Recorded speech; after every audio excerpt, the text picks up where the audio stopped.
என்னோடு கூட வேதத்தை திருப்பும்படி இயேசுவின் நாமத்திலே அன்போடு நான் கேட்டுக்கொள்கிறேன். நம்ம எல்லாருக்கும் தெரிஞ்ச வேத வசனம் தான். லூக்கா சுவிசேஷம் 2ஆம் அதிகாரம் 10ஆம் வசனம் 11ஆம் வசனத்தை நான் வாசிக்கிறேன். லூக்கா சுவிசேஷம் 2ஆம் அதிகாரம் 10ஆம் வசனம் 11ஆம் வசனம். தேவதூதன் அவர்களை நோக்கி, பயப்படாதிருங்கள், இதோ எல்லா ஜனத்துக்கும் மிகுந்த சந்தோஷத்தை உண்டாக்கும் நற்செய்தி உங்களுக்கு அறிவிக்கிறேன். இன்று கர்த்தராகிய கிறிஸ்து என்னும் இரட்சகர் உங்களுக்கு தாவீதின் ஊரிலே பிறந்திருக்கிறார். கை வைத்து ஒரு அல்லேலூயா சொல்வோமா? தேவதூதன் அவர்களை மேய்ப்பர்களை நோக்கி, எல்லா ஜனத்திற்கும் மிகுந்த சந்தோஷத்தை உண்டாக்கும் நற்செய்தி. இந்த நாளிலே செய்தி கேட்க நம்ம வந்திருக்கிறோம். செய்தி கேட்க வந்திருக்கிற நமக்கு நல்ல செய்தியே ஆண்டவர் வச்சிருக்கிறார். அல்லேலூயா. அது என்ன நல்ல செய்தினா, எல்லா ஜனத்திற்கும் மிகுந்த சந்தோஷம். இதை தான் அப்போஸ்தலன் பவுல் சொல்லுகிறார், சந்தோஷமாயிருங்கள், எப்பொழுது சந்தோஷமாயிருங்கள், எப்பொழுது சந்தோஷமாயிருங்கள். மறுபடியும் சொல்லுகிறேன். அவர் தன்னுடைய நிருபங்களிலே சபையை பார்த்து, தேவ பிள்ளைகளை பார்த்து சந்தோஷமா இருங்க அப்படின்னு தான் சொல்றாங்க. இந்த சந்தோஷம் எங்க தெரியுமா இருக்கு? எல்லா ஜனத்திற்கும் மிகுந்த சந்தோஷத்தை உண்டாக்குற ஒரு நல்ல செய்தி. இன்று கர்த்தராகிய கிறிஸ்து என்னும் இரட்சகர் உங்களுக்காக தாவீதின் ஊரிலே பிறந்திருக்கிறார். அல்லேலூயா. நல்லா கவனிக்கணும். பிரசங்கத்தினுடைய மைய வார்த்தையே, இன்று கர்த்தராகிய கிறிஸ்து என்னும் இரட்சகர் உங்களுக்காக. உங்களுக்காக யாருக்காக? அதுதான் இப்ப எனக்கு கேள்வி. லூக்கா 5ஆம் அதிகாரம் 32ஆம் வசனத்தை வாசிக்கும் பொழுது, நீதிமான்களை அல்ல பாவிகளையே மனம் திரும்புவதற்கு அழைக்க வந்தேன். வசனத்தை எடுத்தீங்களா? லூக்கா 5:32. நீதிமான்களை அல்ல பாவிகளையே மனம் திரும்ப அழைக்க வந்தேன். இப்போ லூக்கா 2 வாசித்தோம். இன்று கர்த்தராகிய கிறிஸ்து என்னும் இரட்சகர் பாவிகள் மனம் திரும்புவதற்கு அழைக்க இந்த பேரபாக சபைக்கு வந்திருக்காரு. அல்லேலூயா. எப்படி புரிஞ்சுக்கிறீங்கன்னு தெரியல. லூக்கா 2:11 என்ன சொல்லுச்சு? இன்று கர்த்தராகிய கிறிஸ்து என்னும் இரட்சகர் உங்களுக்காக தாவீதின் ஊரிலே பெத்லகேமிலே 2020 ஆண்டுகளுக்கு முன்பதாக பிறந்திருக்கிறார். அல்லேலூயா. வசனமா தான் சொல்றேன், எந்த மாற்றம் பண்ணல. அது என்று எழுதப்பட்டது, அது அன்று எழுதப்பட்டது. ஆனா லூக்கா 5:32 பாவிகளை மனம் திரும்புவதற்கு அழைக்க வந்திருக்கிறேன். இன்னைக்கு இங்க நம்ம ஆண்டவர் இருக்கிறார். விசுவாசிக்கிறீங்களா? விசுவாசிக்கிறீங்களா? வந்திருக்காரா? எதுக்கு வந்திருக்காரு? பெத்லகேமிலே தாவீதின் ஊர்ல நம்ம இல்ல, நாம் எருசலேமில் இருக்கிறோம், தேவ சபையில இருக்கிறோம். இங்க கர்த்தர் வந்திருக்கிறார். எதற்காக வந்திருக்கார்? லூக்கா 5:32 என்ன சொல்லுது? நீதிமான்களை பாவிகளை மனம் திரும்புவதற்கு அழைக்க வந்தேன். நல்ல ஒரு அணில சொல்ல மாட்டீங்களே? நல்ல சொல்லுங்களேன். பாவிகள் மனம் திரும்ப அழைக்க வந்தேன். இந்த காலை வேளையிலே கிறிஸ்து என்னும் இரட்சகர் இன்று உங்களுக்காக. யாருக்காக? யார் ஒரு மனிதன் தன்னை பாவி என்று அர்ப்பணிக்கிறானோ, ஒப்புக்கொள்ளுகிறானோ, அவனுக்காகவே கிறிஸ்து வந்திருக்கிறார். அல்லேலூயா சொல்லுங்களேன். நல்லா சொல்ல மாட்டீங்களே? இதற்காகவே வந்திருக்கிறார்.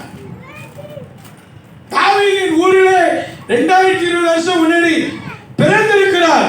சரித்திர உண்மை. கிறிஸ்து இன்றைக்கு தான் பிறந்தாரா? அவர் என்றைக்கோ ஒரு நாள் பிறந்தார். ஆக மொத்தத்தில் பிறந்தார். அது உண்மை. இன்னைக்கு நேரம், இன்னைக்கு நாள், இந்த நொடி என்ன சொல்லுதுன்னா கிறிஸ்து சொல்லுது. என்ன சொல்லுது? நான் சொல்றது புரியுதா? புரியலையா? இப்ப டைம் 8:45. 8:45 அதுக்கு அர்த்தம் என்ன தெரியுமா? கிறிஸ்து பிறந்து 2020 வருஷம் ஆகி, அப்புறம் 12 மாசம் ஆகி, 25 தேதி ஆகி, 8:45 ஆயிடுச்சு. அல்லேலூயா சொல்லுங்க. ஆனா எத்தனை மணி பிறந்தாலும் தெரியாது. ஆனா இன்னைக்கு கிறிஸ்து பிறந்திருக்காரு. அல்லேலூயா. இன்னைக்கு பிறந்த நாளா இல்லையோ, ஆக மொத்தத்துல கிறிஸ்து பாவிகளை அழைக்க வந்திருக்காரு. அல்லேலூயா. அவர் எந்த டேட்ல பிறந்தாரோ, எந்த டைம்ல பிறந்தாரோ, எந்த கோத்திரத்துல பிறந்தாரோ அதெல்லாம் எனக்கு வேண்டாம். எனக்காக இந்த நாளில கிறிஸ்து என்னும் இரட்சகர் உங்களுக்காக இன்று பாவிகள் மனம் திரும்பும்படி இன்று அழைக்க வந்தேன். அல்லேலூயா. இந்த காலை வேளையில கிறிஸ்து மத்தியில வந்திருக்க ஒரே ஒரு காரணம் என்ன தெரியுமா?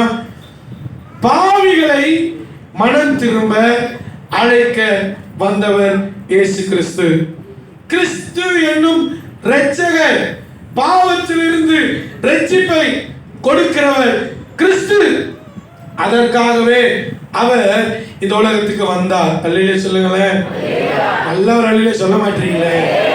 கர்த்தருக்கு மகிமை கனம் உண்டாகட்டும். வேதத்தில் நீங்க வாசித்தீங்கன்னா ஒரு சம்பவத்தை நான் சொல்ல வாஞ்சிக்கிறேன். லூக்கா 18 அதிகாரம் 9 இருந்து லூக்கா 18:9 இருந்து 14 வசனங்கள் வரைக்கும் வாசிப்பீர்கள். வீட்டில் போய் படிங்க.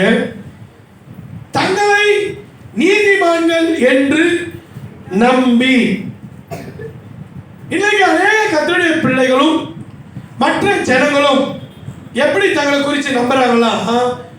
தங்களை நீதிமான்கள் என்று நம்பி. இந்த காலை வேளையிலே தேவ பிள்ளைகளால் உங்களுக்கு நான் சொல்லுகிற வார்த்தை, தங்களை நீதிமான் என்று நம்பி வந்திருக்கிறவங்களுக்கு இல்லப்பா, அவங்களை குறிச்ச ஒரு ஓமையை சொல்லுகிறார். 2 பேர் தேவாலயத்துக்கு என்ன பண்ணாங்களோ ஜெபிக்கும்படி போனாங்க. ஒருவன், வசனத்தை சொல்ல மாட்டீங்க, ஒருவன் பரிசேயன், மற்றவன் ஆயக்காரன். முதலாவது பரிசேயன் எங்க போறாரு? என்ன பண்றாரு? ஜெபம் பண்ணுகிறார். எப்படி ஜெபிக்கிறார்?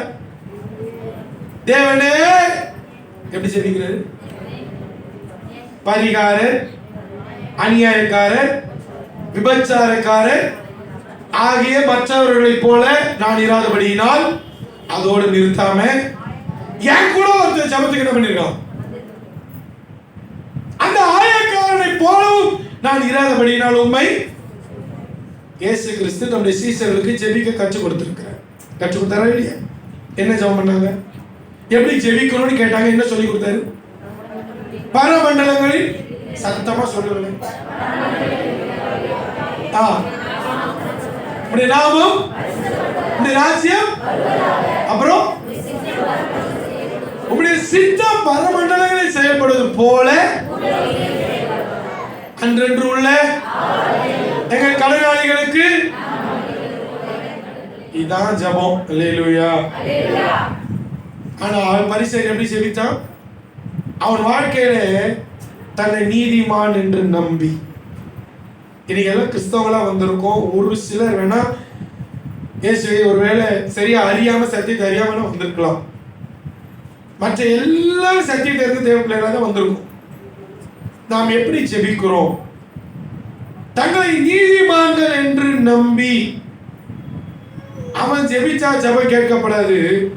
நான் ஜெபிச்சா ஜெபம், நீ ஜெபிக்கிறதுக்கே என்ன இல்லை, லாய்க்கு இல்லை.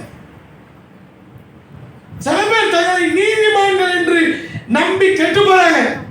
வசனம் சொல்லுகிறது, மிஞ்சின, என்னங்க பேசவே மாட்டீங்க, மிஞ்சின நீதிமானாய் இராதே. அதிக பேதியமா, என்னங்க பேசவே, அதிக பேதியமா, ஏன் உன் காலத்துக்கு முன்னாடி நீ சாகணும்? இன்னைக்கு நிறைய பேர் பரிசை மாதிரி மிஞ்சின நீதிமானாய், நான் நல்லவன். யாரை ஒப்பிட்டு பார்த்து நான் நல்லவன் தெரியுமா சொல்லிக்கிறேன்? ஒரு குடிகாரனை ஒப்பிட்டு, ஒரு சண்டை பண்றவனை ஒப்பிட்டு, ஒரு கொலைகாரனை ஒப்பிட்டு, ஒரு திருடுறவனை ஒப்பிட்டு நான் என்னை நல்லவன் என்று என்ன பண்ணிக்கிறேன்? வேத வசனத்தை ஒப்பிட்டு பார்ப்பீர்களே ஆனால், இயேசு ஒப்பிட்டு பார்ப்போமே ஆனால், இப்ப சொல்லுங்க நீங்க நல்லவர்கள் என்று. இந்த பரிசேயன் இந்த ஆயக்காரனை ஒப்பிட்டு பார்த்தான். இந்த பரிசேயன் விபச்சாரக்காரனை ஒப்பிட்டு பார்த்தான். இந்த பரிசேயன் பரிகார கூட்டத்தையும் அநியாயம் பண்றவனை ஒப்பிட்டு பார்த்தான். அதனால இவருடைய வாழ்க்கையில இவர் எப்படி தெரிஞ்சாரு? நீதிமானை போல. ஆண்டவர் சொன்னார், நீதிமான்களை அல்ல பாவிகளை மனம் திரும்புறதுக்கு அழைக்க வந்தேன். அப்படி ஜெபம் பண்ணிட்டு, நான் வாரத்தில் 2 முறை உபவாசம் இருக்கேன், எனக்கு உண்டான தசமபாகம் தரேன் அப்படிலாம் ஒரு லிஸ்டே சொல்றாரு. ஜெபத்தை முடிச்சிட்டாரு. இதான் ஜெபம். இரண்டாவது ஒரு ஜெபிக்க ஆரம்பிக்கிறார். அந்த வசனம் சொல்லுகிறது, வானத்துக்கு தன் கண்களை ஏறெடுக்க துணியாமல். இன்னைக்கு ஜெபிக்கிற தேவ பிள்ளைகள் துணிகரமாய் சில நேரங்களில் நம்ம ஜெபிக்கிறோம். துணிகரமாய் ஜெபிக்கிறவர்களும் கூட தங்களை நீதிமான்கள் என்று காண்பிக்க விரும்புகிறார்கள். இயேசு நீதிமான்களை அல்ல பாவிகளை மனம் திரும்ப என்ன பண்ண அழைக்க, தங்களை நீதிமான்கள் என்று காண்பிக்கிறவர்கள் துணிகரமாய் செய்வார்கள். ஊழியத்திலே, ஜெபத்திலே, மற்ற காரியத்திலே என்னை விட யார் இருப்பா இந்த உலகத்திலே? நான் தான் பாஸ்டர், வேற யாருமே. துணிகரமான வார்த்தைகள், அவர்கள் செயல்கள் துணிகரமாக இருக்கும். ஆனால் அந்த ஆயக்காரன் அப்படி அல்ல. தன் கண்களை வானத்துக்கு ஏறெடுக்க துணியாமல் மார்பிலே, வசனம் என்ன சொல்லுகிறது? மார்பிலே அடித்துக் கொண்டு பாவியாகிய என் மேல் எப்படி இருங்க சொல்ல மாட்டீங்களே? அவன் அல்ல, எவன் அல்ல, பரிசேயன் அல்ல, தன்னை நீதிமான் என்று காட்டுகிறவன் அல்ல. எவன் நீதிமானாக்கப்பட்டவனாய் ஆலயத்துக்கு போனானா? இன்னைக்கு நீங்க எப்படி வந்திருக்கீங்கன்னு எனக்கு தெரியாது. உங்களுக்காக கிறிஸ்து என்னும் இரட்சகர் பாவத்திலிருந்து மனம் திரும்பும்படி அழைக்க வந்திருக்கிறார். நமக்காக இந்த சபையில இந்த இடத்துக்கு வந்திருக்கார். யார் அந்த நமக்கு உங்களுக்கு தெரியுமா? நீதிமான்களை அல்ல பாவிகளே மனம் திரும்ப அழைக்க வந்தேன். ஒரு அலையிலே சொல்லுவோமா? நல்ல ஒரு அலையிலே சொல்ல மாட்டீங்களே? பாவிகளை மனம் திரும்ப அழைக்க நான் வந்தேன். கர்த்தருடைய நாமம் மகிமை படட்டும். ரொம்ப டிஸ்டர்ப் பண்ணிட்டு என் மூஞ்சில் வந்தது போயிட்டு. சரி, பாவிகளை மனம் திரும்ப அழைக்க நான் வந்தேன் என்று இயேசு சொன்னார். இந்த ஆயக்காரன் தன்னை இப்படி சொன்னான். துணியாமல் மார்பிளை அடித்துக் கொண்டு பாவியாகி என் மேல் எப்படி இருங்க. அவன் பண்ண ஜபமே அவ்வளவேதான். அவ்வளவே. இந்த உலகத்திலே பாவத்தை மன்னிக்க அதிகாரம் யாருக்கு தெரியுமா? சொல்ல மாட்டீங்க. யாருக்கு இருக்கு? மனுஷகுமாரனுக்கு, அவருக்கு மட்டும்தான் இருக்கு. அல்லேலூயா. இந்த உலகத்துல பாவத்தை மன்னிக்க வேற யாருக்கும், எந்த ஃபாதருக்கோ, போப்பாண்டருக்கோ, பிஷப்புக்கோ, ரெவரண்ட்டுக்கோ, டாக்டருக்கோ, பாஸ்டருக்கோ பாவத்தை மன்னிக்க என்ன இல்லை? சொல்லுங்க பார்க்கலாம். பாவத்தை மன்னிக்க அதிகாரத்தை உடையவர் மனுஷகுமாரன். வேதம் தெளிவாய் சொல்கிறது. பாவியாகிய என் மேல். இந்த காலைவேளையில தேவ ஜனமே, எப்படி நாம் வந்திருக்கிறோம்? நீதிமான்களை போல காண்பித்து வாழ்ந்து கொண்டிருக்கிறோம். மாயக்காரரை போல வெளி தோற்றத்தின்படி, பரிசேயர்களை போல, வேத பாரகரை போல நாம் இருந்து கொண்டிருக்கிறோம். ஆனால் ஆண்டவரின் இருதயத்தை பார்க்க விரும்புகிறார். என் இருதயம் எப்படி இருக்கிறது? நித்தம் பொல்லாததாய், திருக்குள்ளதாய், கேடுள்ளதாய். இந்த பரிசேயன் பக்கத்தில் இருக்கிற ஆயக்காரன் கேட்கிற மாதிரி ஜெபிக்கிறேன். 12ஆம் வசனம் சொல்லுது, தனக்குள்ளே ஜெபித்தானோ. இன்னைக்கு நிறைய பேர் உள்ளத்துல எப்படி ஜெபிக்கிறாங்க தெரியுமா? வெளியில ஒரு ஜெபம், உள்ளத்துல இன்னொரு ஜெபம். ஒரு நாள் ஒரு கணவன் மனைவிக்கு பிரச்சனை. அப்போ பிரச்சனையில என்கிட்ட வந்து இது மாதிரி பிரச்சனைன்னு சொல்லிட்டு இருக்கும் போது வசனத்தை கொண்டு சில ஆலோசனைகள் சொன்னேன். அப்போ வசனத்தை கொண்டு சொல்லும் போது வசனம் கிரியை செய்ய ஆரம்பித்தோட்டது. அந்த கணவன் என்ன தெரியுமா சொன்னாரு? நீ சொல்றது உண்மைதான் ஐயா. நான் வெளியில எப்படி ஜெபிக்கிறேன் தெரியுமா என் மனைவிக்கு? ஆண்டவரே என் மனைவிக்கு நல்ல சுகத்தை கொடுங்க, அவளை பாதுகாத்துக் கொள்ளுங்க, அவளுக்கு நல்ல பலனை கொடுங்க, தீர்க்க ஆயுசை கொடுங்கன்னு ஜெபிக்கிறேன். ஆனா உள்ளத்துல என்ன தெரியுமா ஜெபிக்கிறேன்? ஏன்னா பக்கத்திலேயே இருக்கா. அவளுக்கு புத்தியை கொடுங்க, நல்ல குணத்தை கொடுங்க, கீழ்ப்படுத குடிங்க. இப்படி நான் வெளியில சொல்லி ஜெபிச்சா என்ன தெரியுமா? மிகுந்த சந்தோஷம் என் குடும்பத்தை விட்டே போயிடும். அவளை வச்சுட்டே சொல்லிட்டாரு. அந்த அம்மா பாக்குறாங்க, இப்படிதான் எவ்வளவு ஜெபிச்சீங்களா? அப்படிதான் ஜெபிச்சேன். எதுக்கு அப்படி ஜெபிச்சீங்க? உனக்கு பயந்துதான் ஜெபிச்சேன். உனக்கு பயந்துதான் என்ன பண்ண? உனக்கு பயந்துதான் ஜெபிச்சேன். நான் அப்படியே நேரம் ஜெபிச்சிருந்தேன்னா நம்ம குடும்பத்துல சந்தோஷம் என்னைக்கோ போயிருக்கும். இன்னைக்கு வரைக்கும் சந்தோஷமா இருந்தோம். இன்னைக்கு ஏன் சந்தோஷம் எல்லாம் போயிடுச்சு தெரியுமா? நான் உள்ள ஜெபிச்ச ஜெபம் இன்னைக்கு வெளியில சொல்லிட்டேன். அதனால தான் நம்ம குடும்பத்துல பெண்ணு வந்துருச்சு, சண்டை வந்துருச்சு. அதனால தான் பாஸ்டர் கிட்ட வரைக்கும் வந்துட்டோம். இவ்வளவு நாள் பாஸ்டர் கிட்ட வராம இருக்க காரணமே என் உள்ளத்துக்குள்ள பண்ண ஜெபம் தான் இன்னைக்கு வெளியில வந்துருச்சு. எவ்வளவு நாள் நான் உள்ளத்துல பண்ணிட்டு இருப்பேன்? உள்ளத்துல பாருங்க, உள்ளத்துல மற்ற மேல கோபத்தோட, இருதயங்கள கசப்போட, சில நேரங்களில் வெளிப்படையா ஜெபிக்க சில பேருக்கு ஆசையா இருந்தாலும் பயமா இருக்கு. சாதாரணமா இருக்கிறவங்க அசாதாரணமா மாறிடுவாங்க, சாத்தானா கூட மாறிடுவாங்க. அல்லேலூயா. சந்தோஷமா குடும்பத்துக்கு போயிடும். ஜெபத்துல, குடும்ப ஜெபங்களில சில நேரங்களில எப்படி ஜெபிக்கிறீங்கன்னு தெரியல. சில பேர் தன்னுடைய குடும்ப ஜெபங்களில குடும்பத்தில் உள்ளவர்களுக்காக ஜெபிப்பார்கள். அப்படி ஜெபிக்கும் போது குடும்பத்தில் இருக்கிற சில குறைகளை வெளிப்படையாக ஜெபிப்பார்கள். அப்படி ஜெபிக்கிறவர்களை பார்த்து ஜெபம் முடிந்ததும், நீ ரொம்ப யோக்கியமா? அடுத்த கேள்வி வருது, நீ ரொம்ப யோக்கியம். ஜெபம் பண்ணுவதற்கு யாரும் யோக்கியமா இருக்க வேண்டும் என்ற அவசியம் இல்லை. ஆயக்காரன் ஜெபிக்க கூடாது என்று இயேசு எங்க சொல்லியிருந்தாரா? பரிசேயன் தான் ஜெபிக்கணும் அப்பதான் கேட்பீங்க சொல்லியிருக்காரா? இல்ல. எந்த ஒரு மனுஷன் தன்னை பாவி என்று அர்ப்பணிக்கிறானோ, ஒப்பு கொடுக்கிறானோ, அவனே நீதிமானாக்கப்பட்டவனாய் ஆலயத்திலிருந்து போனான் என்று இயேசு சொன்னார். அல்லேலூயா. ஒரு அல்லேலூயா தான் சொல்லல. இன்னைக்கு நிறைய பேர் சர்ச்சுக்கு வரவங்க நிறைய பேர் என்ன தெரியுமா நினைப்பு? நான் ரட்சிக்கப்படுறதுக்கு முன்னாடி எப்படி எப்படியா இருந்தேன், இன்னைக்கு ரட்சிக்கப்பட்ட பிற்பாடு பெரிய பரிசுத்தவான் மாதிரி நடிக்கிறோம். புறஜாதிகளுக்கும் நமக்கும் பெரிய ஒரு வித்தியாசம் ஒண்ணு இல்லையா? அங்க வேற ஏதோ சொன்னேன், இங்க அல்லேலூயா சொல்றேன். அங்க வேற சொன்னீங்க ஸ்தோத்திரம்ன்றேன். அவ்வளவுதான் மாறி இருக்கு. மற்றபடி குணங்கள் எப்படி இருக்கு, என் செயல்கள் எப்படி இருக்கு, பாவ மன்னிப்பின் நிச்சயத்தை நான் பெற்றிருக்கிறேனா? கிறிஸ்தவனா இன்னைக்கு நிறைய பேர் சொல்றாங்க, நான் ஒரு பாவமும், போன வாரம் கூட நான் சொன்னேன் நினைக்கிற சபையில நீதிமொழிகள் 30 வாசிக்கிறோம், விபச்சாரியானவள் தின்று தன் வாயை துடைத்து நான் ஒரு பாவமும் செய்யலைன்னு சொல்றவங்க யார் தெரியுமா? என்ன பேசவே மாட்டீங்க? நல்லா இல்லையில சொல்லிட்டு உற்சாகமா இருந்தது என் பிள்ளைகள். நான் ஒரு பாவமும் செய்யலைன்னு சொல்றவங்க யார் தெரியுமா? நான் சொல்லலாமா? தகப்பன்மார்கள் எழுதி தப்பா நினைப்பீங்க. வசனம் சொல்லுது, வசனம் என்ன சொல்லுது? அவர் விபச்சாரக்காரர். இன்னைக்கு நம்ம நினைச்சிட்டு இருக்கோம் விபச்சாரம் என்று சொன்னால் ஸ்திரீனிடத்தில் பிரவேசிக்கிறதோ அல்லது புருஷனிடத்தில்.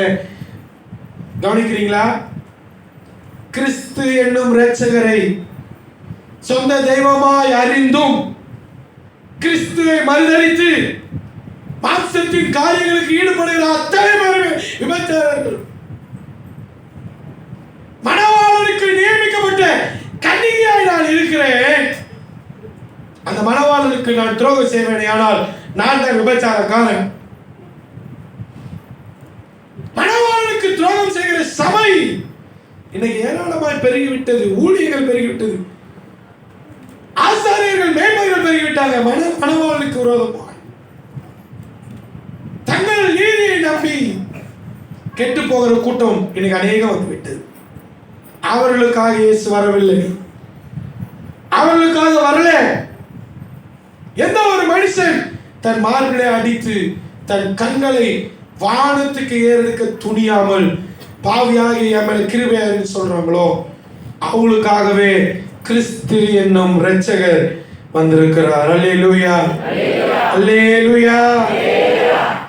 நிறைய பேர் தன் பாவங்களை ஒப்புக்கொள்கிறது இல்லை, அறிக்கைப்படுகிறது இல்லை. நான் பாவம் செய்யவில்லை என்று சொல்லி நம்மை நாமே வஞ்சித்துக் கொள்கிறோம். தேவன் இல்லை என்று சொல்லி மதிகேடன் சொல்றானா தன் இருதயத்திலே? அக்கிரமம் செய்வதற்காக இப்படி சொல்லுகிறான். சங்கீதம் 14:1 ஒன்றியவன் ஒன்றிலே வாசிக்கிறோம். நமக்குள் பாவம் இல்லை என்று சொன்னால் நம்மை நாமே வஞ்சிக்கிறவர்களாக இருக்கும். சங்கீதம் 51 சங்கீதக்காரனாக தாவீது இப்படி சொல்லுகிறார். எப்படி சொல்லுகிறார்? என் தாய் என்னை பாவத்தில் கற்பம் தரித்தால் நான் துர்க்குணத்தில் உருவானேன். நான் உருவாக்கப்பட்டதே, நான் பிறந்ததே, கற்பம் தரித்ததே பாவம். அநேக பேர் நானே பாவம் செய்கிறேன். யாரை ஒப்பிட்டு பார்க்கிறாய்? கிறிஸ்து விபச்சாரக்காரர்களை பாவிகளை பார்க்க சொன்னாரா? கிறிஸ்து யாரை பார்க்க சொன்னார்? உனக்கு நியமிக்கப்பட்ட ஓட்டத்திலே சிலுவை எடுத்துக்கொண்டு என் பின்னே வா, இயேசுவை நோக்கி ஓடக்கணும்.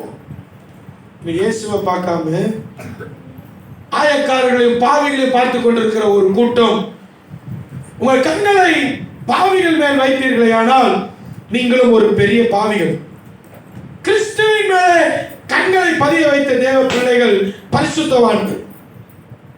இன்னைக்கு இந்த உலகத்திலே கண்கள் மேயும் ஆவிக்குரிய கிறிஸ்தவர்கள் கூட ஆவிக்குரிய வேதத்திலே கண்களை பதித்து வைக்கிறது இல்லை.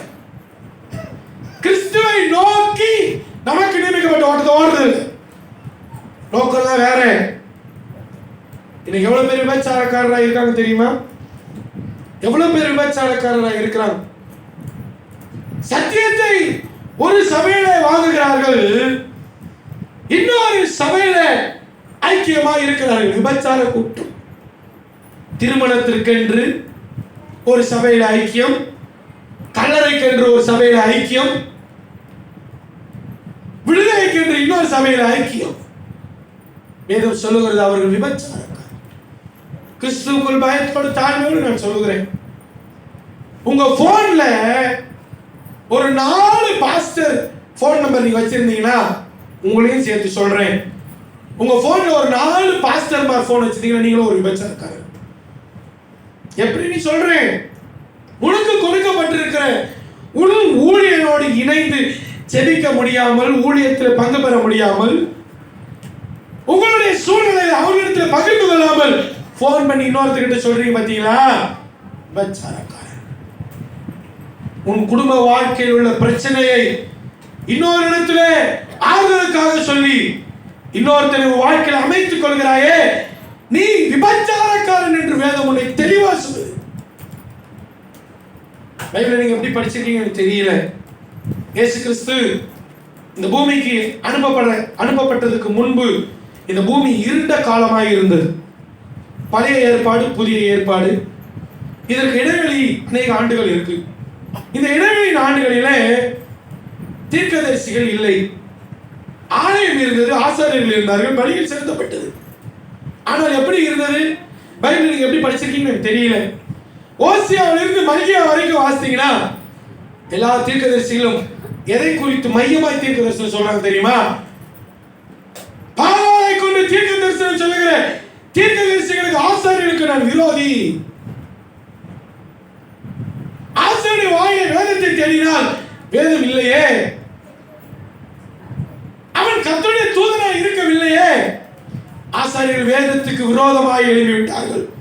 நான் பிதாவானால் என் கனம் எங்கே? நான் குமாரனானால் எனக்கு பயப்படும் பயம் எங்கே என்று என் நாமத்தை அசட்டை பண்ணுகிற ஆசாரியர்களாக உங்களை பார்த்து கேட்கிறேன். பழைய ஏற்பாட்டின் காலத்தின் முடிவில் ஆசாரியர்களும் ஆலயங்களும் கூட இருந்து போய்விட்டது.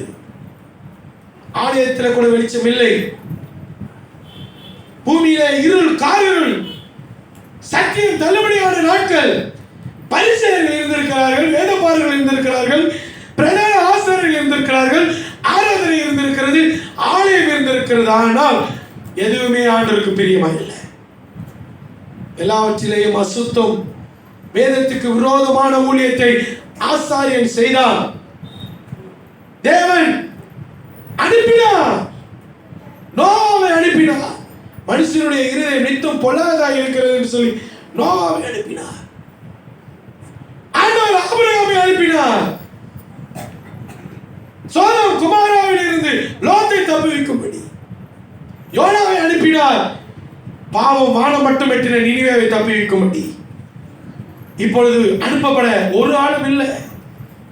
ஆசாரியர்கள் இருந்தாலும் வேத அவர் வாயில இல்லை. வேத புரட்டாளர்களாய் மாறிவிட்டார்கள். ஒரு இருண்ட காலம்.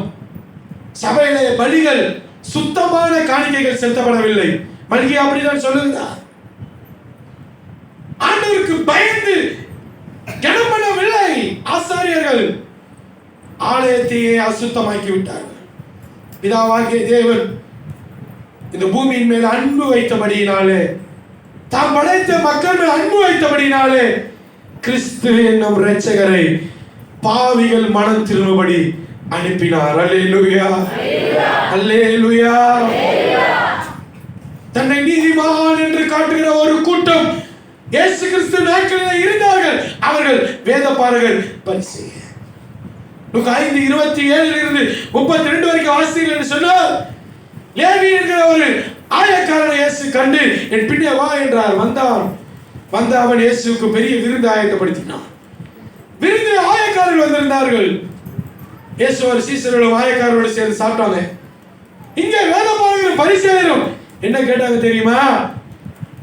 சீசர்களை பார்த்து முழுவதும் ஆயக்காரரோடு சாப்பாடு சாப்பிடுறீங்களே. கவனிக்கிறோம். பாவிகளோடு சாப்பிடுறதுனால நான் பாவி அல்ல, பாவியோடு சேர்ந்து பாவம் செய்கிறதுனால தான் பாவி.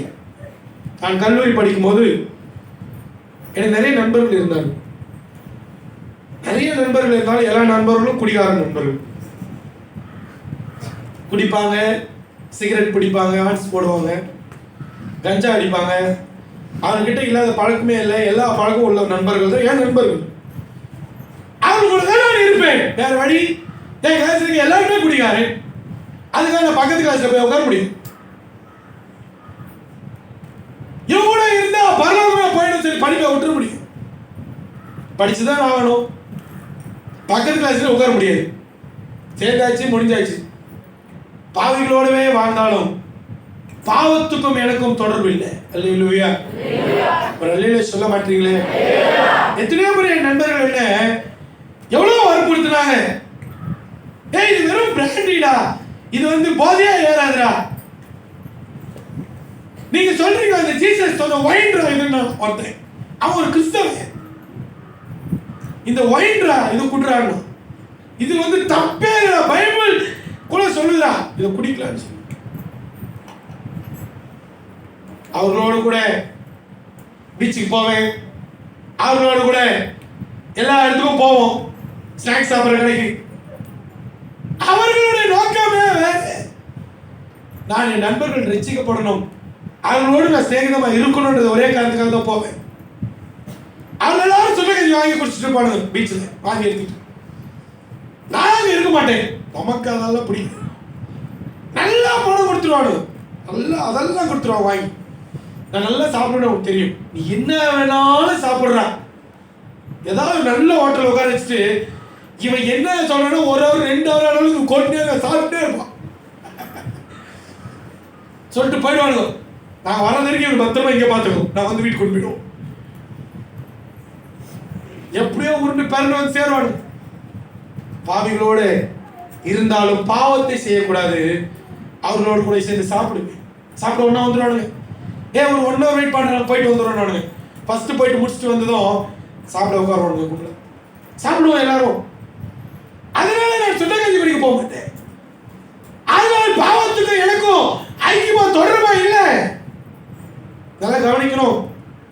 இயேசு கிறிஸ்துவை பாவிகள் கூட பேசக்கூட கூடாது, உட்கார கூடாது, சாப்பிடக்கூடாதுன்னு பரிசேயர்கள் நினைக்கிறாங்க. அவர்கள் அப்படிதான் செஞ்சாங்க. பரிசேயர்கள் எப்படி தெரியுமா வாழ்ந்தாங்க?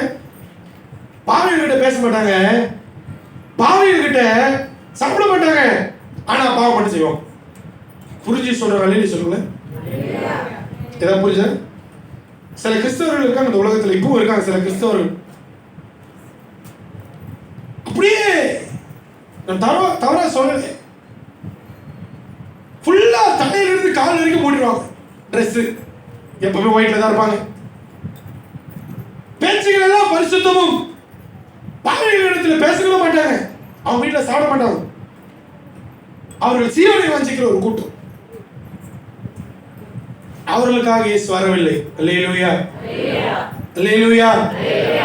கிறிஸ்தவர்களே மகா பரிசுத்தமான கிறிஸ்தவர்களா அவங்க சொல்லிட்டு தங்களை நீதிமான்கள் என்று காண்பிக்கிற கூட்டத்தை பார்த்து இயேசு இப்படி சொன்னார், நீ இல்ல.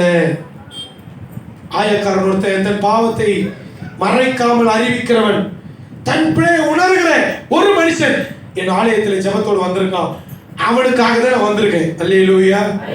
லூக்கா 15ஆம் அதிகாரத்துல நீங்க வாசித்தீங்கன்னா, லூக்கா 15ஆம் அதிகாரம் 1 இருந்து 10 வசனம் வீட்டுல போய் படி.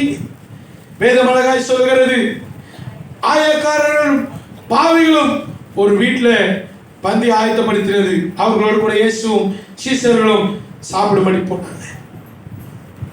அங்கே சாப்பாடு பரிமாறுகிற வேளையில மீண்டும் இதே பரிசேயர் கூட்டம் அந்த இடத்துல இயேசுவை குறை கண்டுபிடிக்கும்படியாய் இவர் பாவிகளோடு போஜனம் பண்ணுகிறது என்ன என்று இயேசுவை கேட்டு விட்டார்கள், சீசர்களை கேட்டு விட்டார்கள். இயேசு அவர்களுக்கு ஒரு ஓமை சொல்ல ஆரம்பிக்கிறார். என்ன ஓமை சொன்ன? ஒரு மனுஷனுக்கு 99 100 ஆடுகள் இருந்தது. அதுல 99 ஆடுகள் பத்திரமா தான் இருக்கிறது. ஒரு ஆடு மட்டும் என்னாட்டது? காணாமல் போய்விட்டது. வனாந்திரத்தில் 99 விட்டு காணாமல் போன ஆட்டை கண்டு தேடி பிடிக்காமல் இருப்பானோ? கண்டுபிடிப்பான். கண்டுபிடித்தது அவன் வாழ்க்கையில எவ்வளவு பெரிய சந்தோஷம். அவன் அயலகத்தாரை எல்லாரும் வர வைத்து காணாமல் போன ஆட்டை நான் கண்டுபிடித்தேன் என்று சொல்லி சந்தோஷம். அப்படி சொல்லிட்டு ஆண்டவர் ஓமை நிறுத்தாம, மனம் திரும்ப அவசியம் இல்லாத 99 நீதிமான்களை பார்க்கிலும் மனம் திரும்புகிற ஒரே பாவி நிமித்தம் பரலோகத்திலே சந்தோஷம். ஒரு அல்லேலூயா சொல்லுங்களேன். நல்ல ஒரு அல்லேலூயா. மனம் திரும்புகிற ஒரு பாவி நிமித்தம் பரலோகத்திலே சந்தோஷம். எல்லா ஜனத்துக்கும் மிகுந்த சந்தோஷத்தை உண்டாக்குகிற நற்செய்தி என்ன தெரியுமா? பாவி மனம் திரும்புறதுதான் சந்தோஷம். பாவி மனம் திரும்பாத பட்சத்திலே அவன் வாழ்க்கையிலே துக்கம். இன்னைக்கு நீங்கள் நான் எப்படி வந்திருக்கிறோம் தேவ சமூகத்தில்? அவசியமில்லாத 99 நீதிமான்களை போல வாரம் வாரம் வருகிறோம், வார்த்தைகளை கேட்கிறோம், மனம் திரும்பாமல் போகிறோம். அவசியமில்லாத அவர்களை பார்க்கும்படி இயேசு இன்றைக்கு வரவில்லை. இயேசு இங்க ஒரு மனதினை தேட விரும்புகிறார். யாரும் மனம் திரும்புகிற ஒரு பாவி நிமித்தம். யாருக்கு அவன் சந்தோஷத்தை வைத்து போனால்?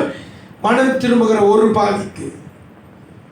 மனம் திரும்ப அவசியமில்லாத பரிசை கூட்டமாய் நீதிமான்களை அல்ல, பிணியாளிகளுக்கு வைத்தியம் தேவைப்படுகிறது, பாவிகளுக்கு கிறிஸ்து தேவைப்படுகிறார்.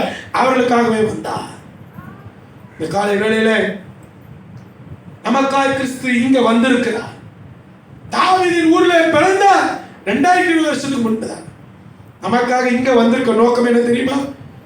அவசியமில்லாத நீதிமான்களை குறித்து அவருக்கு முக்கியம் இல்லை. அவசியமுள்ள ஒரு பாவியை பார்க்க தான் வந்திருக்கார். நீ எப்படி தேவ சமூகத்தில் வரீங்கன்னு எனக்கு தெரியல. சபையிலே நான் தான் பெரிய பரிசுத்தவான், என்ன போல ஜெபிக்க பாட ஆராதிக்க ஒருத்தனும் இல்லை. நீ பிசாசு அநேக பேருடைய இருதயங்களை நிரப்பி வைத்திருக்கான். பெருமை. இதை வைத்துக் கொண்டு நீ வந்திருப்பாயானால் நீ போகும்போது அப்படி போகக்கூடாது. பாவியாகி என் மேல் கிருபையாய். அவசியமில்லாத நீதிமானாய் நான் இருக்கக்கூடாது. செத்த சிங்கத்தை விட உயிர் உள்ள நாய் வாசி. செத்த சிங்கமா இருக்கிறத விட உயிரோடு இருக்கிற நாய் தான் நல்லது. வசனத்தை சொல்றேன். அவசியமில்லாத நீதிமானாய் வாழ்வதை காட்டிலும் அவசியம் உள்ள ஒரு பாவியாய் கிறிஸ்துவுக்கு என்ன சந்தோஷம் கொடுக்க முடிகிறதோ, கிறிஸ்து என்னும் இரட்சகர் உங்களுக்காக, பாவிகளுக்காக, எனக்காக, நமக்காக வந்தா. எதற்காக நீ வந்திருக்க தெரியுமா? பாவத்திலிருந்து மனம் திரும்ப அழைக்க வந்திருக்கிறார். கிறிஸ்துவின் பிறந்த நாளில கிறிஸ்துவுக்கு நாம் என்ன செலுத்துகிறோம்? காணிக்கை மாத்திரமா? புது ஆடைகளா? கேக்கா? பிரியாணியா? இல்ல. கிறிஸ்துவை சந்தோஷப்படுத்த முடியுதா? ஒரு பர்த்டே வச்சுக்கோங்களேன், எல்லாருக்கும் பிறந்த நாட்கள் வரும். சின்ன வயதுல மிக கஷ்டத்துல வறுமையில இருந்து வந்தவர்கள் கூட பிறந்த நாட்கள் வரும். என்னதான் அவங்க வாழ்க்கையில எவ்வளவு கஷ்டத்துல அடிமட்டத்துல பிறந்த நாளே சபிக்கிற ஒரு கூட்டத்தில் இருந்தாலும் கூட அந்த நாளில எனக்கு துணி இல்லைனாலும் பரவாயில்ல. சில பேர் அதுதான் வேணும், சோறு இல்லைனாலும் பரவாயில்ல, துணி வேணும்வாங்க. அப்படி இருக்க ஜென்மங்களும் இருக்கிறாங்க. எனக்கு துணி இல்லைனாலும் பரவாயில்ல, இன்னைக்கு என் பிறந்த நாள், ஒரு நல்ல ஒரு சோறு சாப்பிட்டு எப்படி இருக்கும், அவ்வளவுதான் நான் எதிர்பார்க்கிறேன். அது கூட அவங்க வாழ்க்கையில இல்லைன்னு வைங்களேன். பிறந்த நாள் அன்றைக்கு புசிக்க ஒரு ஆமலரம் கூட இல்லை, ஒரு கஞ்சி கூட இல்லை, ஒரு பைசா கூட இல்லை. அவங்க வாழ்க்கையில சந்தோஷமா இருக்கிறாங்களா? கொஞ்சம் யோசிச்சு பாருங்க. இன்னைக்கு கிறிஸ்து என்னும் இரட்சகருடைய பிறந்த நாள். கிறிஸ்துவுக்கு சந்தோஷத்தை உண்டாக்கணும்னு நீங்க நினைச்சீங்கன்னா, பாவியாக என் மேல கிருபையாயிரோன்னு நீங்க சொன்னீங்கன்னா, பரலோகம் களி கூறுது. கையை தட்டி அந்த இயேசுக்கு ஒரு மகிமை செலுத்துறோம். அல்லேலூயா, அல்லேலூயா. கிறிஸ்து என்னும் இரட்சகர் உங்களுக்காக, பாவத்தில் இருக்கிறவர்களுக்காக, நீதிமான்கள் அல்ல, பாவிகளே மனம் திரும்ப. அவன் அல்ல, ஆலயத்தில் ஜெபம் பண்ண அவன் அல்ல, பாவியாகிய மேல இரக்கமான அவனே 99 நீதிமான்களை அல்ல, மனம் திரும்புகிற ஒரே ஒரு பாவி நிமித்தம் பரலோகம் களி கூறும். கிறிஸ்துவின் பிறந்த நாளில இந்த நேரத்தில் கிறிஸ்து மன மகிழ்ச்சியா இருக்க வேண்டுமே. ஆனால் ஏசப்பாவுக்கு சந்தோஷத்தை கொடுக்கிறது தெரியுமா? நீங்க போட்டிருக்க பெரிய காணிக்கையோ, நீங்க போட்டு வந்திருக்கிற புது ட்ரெஸ் இல்லப்பா. கிறிஸ்துவை சந்தோஷப்படுத்தணும்னு நினைச்சீங்கன்னா, பாவியாகிய என் மேல கிருபையாயிரும் சொன்னீங்கன்னு வச்சுங்களேன், உனக்காக பரலோகம் கிறிஸ்து சந்தோஷப்படுகிறார். அல்லேலூயா. நான் அனுப்பப்பட்டதின் நோக்கம் நிறைவேறுகிறதை நினைத்து என் கிறிஸ்துவுக்கு சந்தோஷம். கிறிஸ்துவை சந்தோஷப்படுத்துகிற கூட்டத்தில் நாம் இருக்கிறோமா? கிறிஸ்துவை தூக்கப்படுத்திக் கொண்டிருக்கிறோமா? புறமான அலங்கரிப்பை கிறிஸ்து கேட்டாரா? கிறிஸ்துவுக்கு உள்ளான அலங்கரிப்பு, அமைதியும் சாந்தமும் உள்ள ஜீவியம் எனக்கு இருக்கா? இல்ல. கேட்டா கிறிஸ்தவன் என்று நான் சொல்லுவோம். கிறிஸ்து எனக்குள் பிறந்து விட்டார் என்று நான் சொல்லுகிறேன். கிறிஸ்து பிறந்திருப்பாரே ஆனால் கிறிஸ்துவின் அடிச்சுவடுகளை நான் பின்பற்றுகிறவனாய் இருப்பேன். எத்தனை பாவிகளை ஏனமாய் பேசுகிறோம், துச்சமாய் பேசுகிறோம். இந்த போதுமே சொல்றோமா இல்லையா? இந்த வேஸ்ட் மேன் தன் சகோதரனை சீ என்று சொல்கிறவன் எரி நரகத்துக்கு பாத்திரம் இருக்கான். சந்தோஷத்தை உண்டாக்குற ஒரு ரட்சகர் என்ன தெரியுமா? நமக்கு எது தெரியுமா சந்தோஷமே? பாவ மன்னிப்பின் நிச்சயம். அல்லேலூயா. பாவத்தோட நீ வாழ்வது சந்தோஷம் இல்லை. காணாமல் போன ஆடை போல இவ்வளவு நாள் காணாமல் போயிருக்கலாம். நிறைய பேர் நிறைய ஆடு வந்திருக்கு. எல்லா சபைக்கும் இன்னைக்கு நிறைய ஆடு வரும், காணாமல் போன ஆடுகள். நம்ம சபைக்கு பேர் வந்திருக்காங்க நிறைய பேருக்கு. உனக்குதான் இயேசு வந்திருக்காரியா? அல்லேலூயா சொல்ல மாட்டீங்களே. வார வார்த்தை கேட்டு போறவனுக்கு இல்லை. அல்லேலூயா. அதான் லூக்கா 15 என்ன தெரியுமா சொல்லுது? பாவிகளும் ஆயக்காரரும் வேத வசனத்தை கேட்க வந்தாங்களாம். லூக்கா 15 என்ன சொல்லுது? பாவிகளும் ஆயக்காரரும் வேத வசனத்தை. அப்போ காணாமல் போய் இன்னைக்கு வந்துருக்கீங்க பாருங்க, இதுதான் சந்தோஷமே. அல்லேலூயா சொல்லுங்க. இன்னைக்கு எங்களுக்கு ஒரு பெரிய சந்தோஷமே என்ன தெரியுமா? நம்ம சபையில நிறைய ஆடு காணாம போயிருந்தது. எல்லாரும் நீங்க நான் பாக்குறேன். அல்லேலூயா. அதுதான் சந்தோஷம். அல்லேலூயா. இந்த சந்தோஷம் தான் உங்களை கண்டது மாத்திரம் இல்ல, உங்களை கண்டுபிடிச்சிட்டேன். ஆனா நீங்க எப்படி தெரியுமா இருக்கணும்? அது 99 நீதிமான்களை போல அல்ல, பாவியை போல வந்திருக்கலாம். இவ்வளவு நாள் பாவத்துல உழன்று பிறண்டு பாவத்திலே ஜீவனம் பண்ணிட்டு வந்திருக்கலாம். ஏசு உனக்கு தான் வந்திருக்க. இயேசு உன்னை ரட்சிக்க தான் வந்திருக்கார். உன்னை மன திரும்ப அழைக்க வந்திருக்கிறார். சும்மா ஏதோ கிறிஸ்துமஸ்க்கு வந்தோம்னு நினைச்சிடாதப்பா தம்பி. சகோதரனே, உன்னோட கர்த்தர் பேச விரும்புகிறார். சில பேர் இருக்கீங்க, உனக்காகவே தான் நீங்க கிறிஸ்துமஸே வச்சிருக்கு. அல்லேலூயா. இன்னைக்கு நீ ரட்சிக்கப்படணும்னு சொல்லிதான் வேதத்தில் லூக்கா 19 அதிகாரம் இப்படி சொல்லுகிறது. 1-10 வீட்டில் போய் படிச்சீங்கன்னா, ஆயக்காரனுக்கு தலைவன் ஐஸ்வர்யமுள்ள ஒரு மனுஷன். யார் அவன்? சகே என்று சொல்லப்பட்ட ஒரு மனுஷன். இயேசுவை பார்க்க ஆசையாக இருந்தான். ஓடி போனான், காட்டத்தி மரத்தின் மேலே ஏறினான். அவர் எப்படிப்பட்டவர் என்று பார்க்க ஆசை. இயேசு பார்த்தார். அவர் சுற்றிலும் சூழ ஜனங்கள் இருந்தாங்க. இயேசு சுற்றிலும் இருக்கிற ஜனங்களை பார்க்கல. என்ன ஒருத்த பார்க்க ஆசையா இருக்கா, அவனை போய் நான் பார்ப்பேன்னு சொல்லி பார்க்க ஓடினாரு. அத்திமரத்தில் வந்து நின்று அந்தாண்டு சகையை செய்ய நினைக்குவா, நான் உன் வீட்டுக்கு தான் வரப்போறேன். அந்த வார்த்தையை கேட்டது சகைக்கு மிகுந்த சந்தோஷமா. இந்த வசனம் அப்படிதான் சொல்லுங்க. அவன் வாழ்க்கையில மிகுந்த சந்தோஷம். சந்தோஷம். இயேசு வீட்டுக்கு, என் வீட்டுக்கு வரேன்னு சொல்லிட்டாரு. இன்னும் வீட்டுக்குலாம் போலையா? வீட்டுக்கு வர்றேன்னு சொன்னதே சந்தோஷம் தான். பக்கத்திலே வர்றவங்களை இந்த பரிசையை பயிர் எங்க போனாலும் எதுக்கு வர்றாங்க தெரியுமா? எதுக்கு வர்றாங்க தெரியுமா? அவரை டெஸ்ட் பண்றதுக்கு தான் வர்றாங்க. இவர் பாவிகளுடைய வீட்டுக்கு, இவர் பாவிகளோடு உட்கார்ந்து இருக்கிறார், இவர் பாவிகளோடு சாப்பிடுறார், பாவிகள் வீட்டுக்கு போறார். சத்தமா பேசியிருப்பானுங்க. கண்டிப்பா சகை காதுக்கு விழுந்திருக்கும். உடனே சகை சொல்லிட்டாரு, சகையை நின்று வசனம் சொல்லி நின்று, ஆண்டவரே யாசிய பாதிய யார்கிட்டயாவது அநியாயமா நான் வாங்கியிருந்தா எத்தனை தனியா நான் திருப்பி தரேன். இன்றைக்கு இந்த வீட்டுக்கு என்ன வந்து தெரியுமா? கிறிஸ்து என்னும் இரட்சகர் சகையின் வீட்டில் அன்னைக்கு தான் பிறந்தா. 16ஆம் வசனம் இப்படி சொல்லுகிறது, இழந்து போனதை தேடவும் ரட்சிக்கவுமே மனுஷகுமாரன். சகை வீட்டில் என்ன இழந்து போயிருந்தா? பணம் இல்லையா? பதவி இல்லையா? என்னதையா இல்ல அவன் வீட்டுல? சந்தோஷம் இல்லாம இருந்திருக்கும். இன்னைக்கு கிறிஸ்தவர்களிடத்துல பணம்லாம் இருக்கு, பதவிலாம் வந்தாச்சு. இன்னைக்கு கிறிஸ்தவ வீட்டுல சந்தோஷம் விட்டு போயிடுச்சு. பண ஆசை எல்லா தீமைக்கும் எல்லா நன்மைக்கு இல்லப்பா. நன்மையின் ஊற்றாகிய ஈசாயின் அடிமரத்தில் கிறிஸ்து தாவீதின் குமாரன். அவர்தான் சகல நன்மைக்கும் காரணம். நன்மை செய்கிற சுற்றி தேவகுமாரன். பண ஆசை இன்னைக்கு கிறிஸ்தவர்களுக்கு தீமை செய்றாங்க. அநியாயமா யாரிடத்திலாவது நான் வாங்கியிருந்தால், அநியாயமா வாங்கியிருக்கீங்களா? அப்பா அம்மா கிட்டே இன்னைக்கு நிறைய பிள்ளைங்க அநியாயமா ஏமாத்துவாங்க. 10 ரூபாய் நோட்டுக்கு 40 ரூபாய் நோட்டுக்கு போய் சொல்றது. டியூஷன் ஃபீஸ் 200 ரூபாய் 400 ரூபாய் சொல்றது.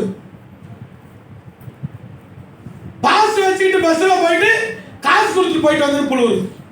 பார்த்துருக்கீங்களா? நீ யார்கிட்டே அநியாயமா செஞ்சிருந்தீங்கன்னா ஒரு உண்மையான கிறிஸ்துமஸ் ஏன் தெரியுமா? இப்ப முடிச்சதும் ஓடி போய் பிரியாணி சாப்பிடுறீங்களே, வேஸ்ட். நீ சந்தோஷமா சாப்பிடுவ, ஒருத்தர் அங்க துக்கத்தோடு பார்த்துக்கிட்டு இருப்பாரு. இன்னைக்கு ஒரு நாளைக்கு மட்டும் சந்தோஷமா சாப்பிடு, இதோட அடுத்த வருஷம் தான் தருவேன். அதோட நடுவில் வருஷத்துல பிரியாணி வந்தாலும் உனக்கு குஸ்கா தான் வரும், உனக்கு பீஸ்லாம் வராது. பீஸ்ல சந்தோஷம் சமாதானம் வராது. போ, நான் சொல்றதே நடக்கும். அல்லேலூயா. என் ஆண்டவர் நீ துக்கப்படுத்திட்டு வேதனைப்படுத்திட்டு அவர் பிறந்த நாள் அன்னைக்கு அவர் அழ வச்சுக்கிட்டு வருஷம் ஃபுல்லா நான் சந்தோஷமா வாழ்ந்துட முடியுமா? இன்னைக்கு எது பிறந்த நாள் தெரிஞ்சுக்கங்க. கிறிஸ்து என்னும் இரட்சகர் எனக்காக அனுப்பப்பட்டார். எதற்காக? நான் மனம் திரும்பப்படி. அநியாயமான பொருள் உங்க வீட்டுல இருக்கா? உங்க வீட்டுல அநியாயமான பொருள் வச்சிருக்கீங்களா? சம்பாதிச்சு யாராவது அநியாயமா திருடி வச்சிருக்கீங்களா? பொருள் அநியாயமான பணத்தை சேர்த்து பேங்க்ல பீரோல அநியாயமான நகை எல்லாம் திருடி ஏமாத்தி வச்சிருக்கீங்களா? தயவுசெய்து சொல்றேன், மனம் திரும்புங்க. உங்க வீட்டுக்கு ரட்சிப்பு வரணும். இன்னைக்கு கிறிஸ்துவ வீட்டில் பிறந்தே ஆகணும். ஆபிரகாமின் குமாரன் நீங்களும் நானும் ஏன் மாறக்கூடாது? இன்னைக்கு நிறைய பேர் நினைச்சிட்டு இருக்கோம், பணம் இருந்தா நான் சந்தோஷமா வாழ்வேன் பாஸ்டர். உனக்கு எவ்வளவு பணம் வேணும்? எத்தனை கோடி கோடியா வச்சிருக்க பையனுங்க சந்தோஷமா இருக்காங்களா? போய் கேளுங்க. நிம்மதியா சாப்பிட முடியாது, நிம்மதியா தூங்க மாட்டாங்க. நான் பார்த்திருக்கேன், நிறைய கோடீஸ்வரர் வீட்டுக்குள்ள போயிருக்கேன், அழைத்த மணிகளால போயிருக்கேன். கோடீஸ்வரர்கள் அவர்கள், லட்சாதி இல்லை, கோடீஸ்வரர் அழுவார்கள். அவன் வாழ்க்கையில ஏதோ இழந்து போயிருக்கிறார்கள். எதை இழந்தார்கள்? இயேசு இழந்துட்டாங்க. பணம் இருக்கு, பதவி இருக்கு, அதிகாரங்கள் இருக்கு, அழகு இருக்கு, அந்தஸ்து எல்லாமே இருக்கியா, சமாதானம் இல்லை, சந்தோஷம் இல்லை. சகை வாழ்க்கையில ஐஸ்வர்யவானா இருந்தான், ஆஸ்தியுடையவனா இருந்தான். ஆனால் இயேசு அவனை சந்தித்து உன் வீட்டுக்கு நான் வரணும்னு சொன்னதான் சந்தோஷம் வந்துச்சு. அவன் வாழ்க்கையில் அன்னைக்கு தான் சந்தோஷத்தை பார்த்தான். அந்த சந்தோஷத்தை எப்ப தெரியுமா அனுபவிச்சா? தன் ஆஸ்தியை பாதியை ஏழைக்கு எழுதி வச்சா பாருங்க. அப்பதான் ஏழைக்கு இறங்குகிறவன் கர்த்தருக்கு கடன் கொடுக்கிறான். கர்த்தர் கொடுத்ததை கர்த்தர் திரும்ப என்ன பண்ணுவாராம்? ஒரு அள்ளியில சொல்ல மாட்டீங்களே. உண்மையான கிறிஸ்துமஸ் ஏன் தெரியுமா?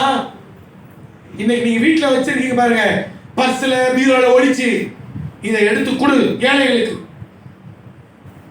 தன்னை கர்த்தருக்கு அர்ப்பணித்த ஏழைகளுக்கு ஒப்பு கொடுங்க, கொடுத்து பாருங்க. ஏழையானவன் யார்?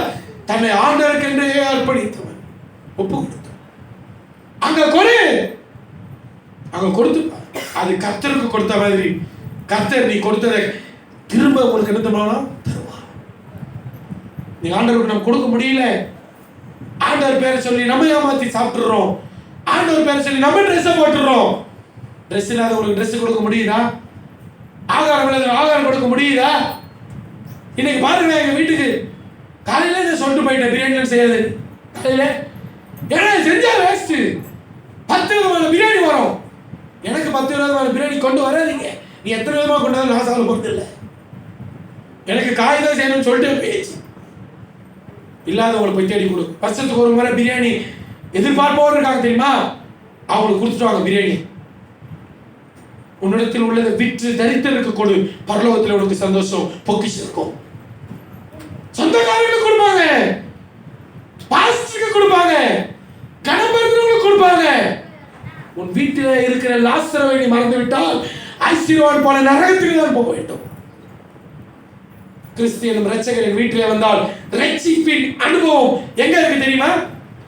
சங்கீதக்காரன் இப்படி சொல்லுகிறார். ஒரு பெரிய ராஜாங்க, அவர்கிட்ட இல்லாத பொருளா, அவர்கிட்ட இல்லாத பதவியா, அவர்கிட்ட இல்லாத பொண்டாட்டியா, அல்லேலூயா, அவருக்கு எல்லாமே இல்லையா, அவர் ராஜா. ஆனா அவர் அதெல்லாம் சந்தோஷப்படலையா?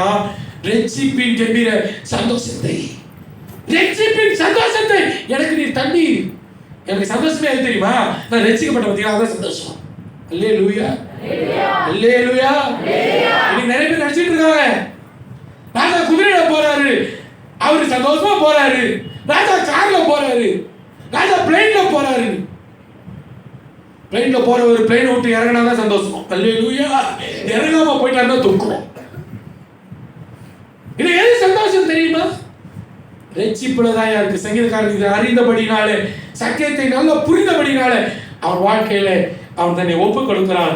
நான் துர்குணத்தில் உருவானவன், என்னிடத்தில் நன்மை வாசம் பண்ணுவதில்லை. என்கிட்ட இருக்கிற ஒரு ஆவி மாத்திரம் எடுத்துறாதீங்கப்பா, ஈசோப்பால் எனக்கு கழுவுங்க. ஏன் இப்படி செபிக்கிறார்? ஒவ்வொரு நாளும் வந்தி சந்தி மத்திய நிலையில் தியானம் பண்ணுகிறார், 7 முறை துதிக்கிறார். ஏன் அதெல்லாம் செய்யறாருன்னா, ஆண்டவர் என்ன ரட்சித்தாரே, ஆண்டவர் என்ன ரட்சித்தாரே, ஒரு சந்தோஷம்.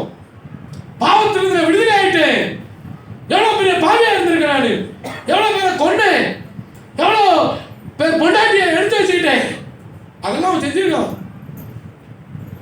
எத்தனையோ பேர் ஒரு புருஷனை திட்டம் போட்டு கொன்னேன், எவ்வளவு காரியங்களை செஞ்சேன், என்ன ரட்சித்துட்டாரே. அதுதான் வாழ்க்கையில் ஒரு பெரிய சந்தோஷம். என்ன ரட்சித்தாரே. தேவ பிள்ளைகளே, பணம் கொடுக்க முடியாத சந்தோஷத்தை இயேசு கொடுப்பார். ஐஸ்வர்யவான் கிட்ட இல்லாத மகிழ்ச்சியை ரட்சிக்கப்பட்டவங்க கிட்ட இருக்கும். அநியாயத்தினால் ஆஸ்தியை பெருக பண்ணுகிற தேவ பிள்ளைகள் வீட்டுல இல்லாத ஒரு சந்தோஷத்தை கிறிஸ்துவுக்குள் எந்த நிலைமையில மனரமியமா இருக்கிறேன் என்று சொல்கிற தேவ பிள்ளைகள் வாழ்க்கையில ரட்சிப்பின் சந்தோஷத்தை தர என் ரட்சகர் என்று பிறந்திருக்கிறார். ஏன் வந்திருக்கார் தெரியுமா? ரட்சிக்கப்பட வேண்டும், எல்லாரும் மனம் திரும்ப வேண்டும் என்று காலதாமதமாக கிறிஸ்து சீக்கிரம் வரப்போகிறார். யோவான் 8ஆம் அதிகாரம் 1 to 9 வீட்டுல போய் படிச்சீங்கன்னா தேவாலயத்திலே இயேசு மறுபடியும் உபதேசம் பண்ணுகிறார். கையும் மையுமாய் விபச்சாரத்திலே இருந்த ஒரு ஸ்திரியை பரிசேயர்கள் கொண்டு வந்து இயேசு முன்பே நிறுத்தி, மோசேயின் பிரமாணம் என்ன சொல்கிறது? கல்லெறிந்து கொள்ள வேண்டும். நீர் என்ன சொல்லுகிறீர்? இயேசு அமைதியாக இருந்தார், தரையில எழுதி கொண்டிருந்தார். திரும்ப திரும்ப ஒரு வற்புறுத்தி கேட்கும் பொழுது இயேசு அண்ணாந்து பார்த்து, உங்களில் பாவம் செய்யாதவன் எவனோ அவன் முதலாவது இவன் மேல என்ன பண்ணட்டும், கல்லெறின்னு சொல்லி மீண்டும் புனித சொல்லுகிறார். எல்லாரும் மனசாட்சியில குத்தப்பட்டவர்களால் கற்களை கீழே போட்டுவிட்டு ஓடிவிட்டார்கள் வீட்டுக்கு. இயேசு திரும்ப பார்த்தால் ஸ்திரீ மாத்திரம் நிற்க, ஸ்திரீயே உன்னை கொல்ல பார்த்து ஒரு கூட்டமே இருந்தது எங்க? அவர்களா போயிட்டாங்கப்பா. அப்படியா? அவர்கள் ஆக்கினைக்குள்ளாக தீர்த்தார்கள். உன்னை ஆக்கினைக்குள்ளாக தீர்க்கிறவர் நான் தான், ஆனா நானும் உன்னை தீர்க்கிறேன். நான் அதற்காக வரல. நீ போ, இனி என்ன செய்யாத. இந்த ஆலயத்துக்குள்ள இப்போ சொல்றேன், நிறைய பேர் துணிகரமான பாவங்களை செய்து வந்திருக்கீங்க. ஆதாமை போல பாவத்தை ஒழித்து நீதிமன்றங்களை நடிச்சிட்டு வாழ்றீங்க. யோபு சொன்னா, நான் ஆதாமை போல என் பாவத்தை மறைத்தேனோ ஒழித்தேனோ. நிறைய பேருக்கு வாலிப தம்பி சகோதரி கவனிக்கிறீங்களா? தகப்பன்மாரே, பாவத்தை ஒழிச்சிட்டு வாழாதீங்க. பாவம் செய்கிற ஆத்மா சாகும். தகப்பன் செய்கிற பாவம் அவனை பின்தொடரும், பிள்ளை செய்கிற பாவம் அவனை பின்தொடரும். எந்த ஆத்மா பாவம் செய்தோ அதுதான் சாகும். பாவத்தோட விளையாடாது. உன் வாழ்க்கையில் நீ ஏன் சந்தோஷத்தை இழக்க வேண்டும்? ஏன் சமாதானத்தை இழக்க வேண்டும்? பணம் எப்ப பார்த்தாலும் பாக்கெட்ல இருக்கு, ஆனா சந்தோஷம் இல்லை. ஏன் இல்லை? இந்த சகை மாதிரி நீ வாழக்கூடாது. நீ இழந்து போய் இந்த இடத்துல வந்திருக்கிறீங்க. சந்தோஷத்தை இழந்துதான் வந்திருக்கீங்க. வெளியில வாய்மலமா சிரிச்சு ஜீவனம் பண்ணது போதும். இயேசு உன் உள்ளத்தை கேட்க விரும்புகிறார். இந்த ஸ்திரீ விபச்சாரத்தில் கையுமையுமாய் இருந்தாலும் அவளும் ஒரு பாவிதான். அவளை குற்றம் சாட்டின அத்தனை பேரும் பாவிகள் தான். இயேசுவின் பார்வையிலே பிரசங்கம் பண்ணி கொண்டிருக்கிற நானும், பிரசங்கத்தை கேட்டுக் கொண்டிருக்கிற நீங்களும், இதை பார்த்துக் கொண்டிருக்கிற எல்லாரும் பாவிகள் தான். என் நீதி ஒரு அழுக்கான கந்தை, அவர் ஒருவரே நீதிபரர். அல்லேலூயா, அல்லேலூயா. பாவிதான்.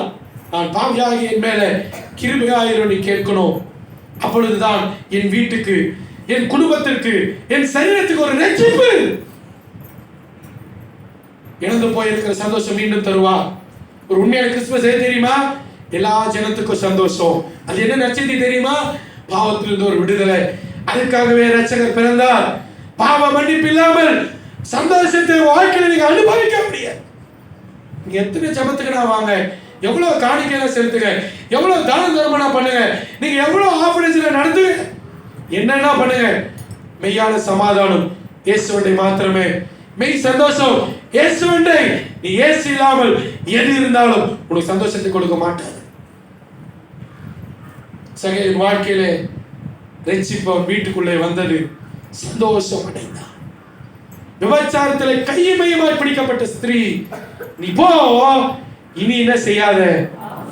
எல்லாரும் பாவிகள் தான். சங்கீதம் 14:3, எல்லாரும் வழி விலகி ஏகமாய் கெட்டு போனார்கள், நன்மை செய்கிறவன் ஒருவனும் இல்லை, ஒருவனாகிலும் இல்லை. பாருங்க, பரிசேயர் கூட்டம் நீதிமான் என்று நினைத்து இவளை பிடிச்சிட்டு கூட்டு வந்து வச்சுட்டான். ஆனா அவனே எவ்வளவு பெரிய பாவியா இருந்திருக்கான். இயேசு நியாயம் தீர்க்கும் போது தான் தெரிஞ்சது அவனும் ஒரு பாவி. இன்னைக்கு நன்மை செய்யறவன் யாரும் இல்லை. இயேசு பார்க்கிறார், பூலோகத்தை பார்த்தாரா?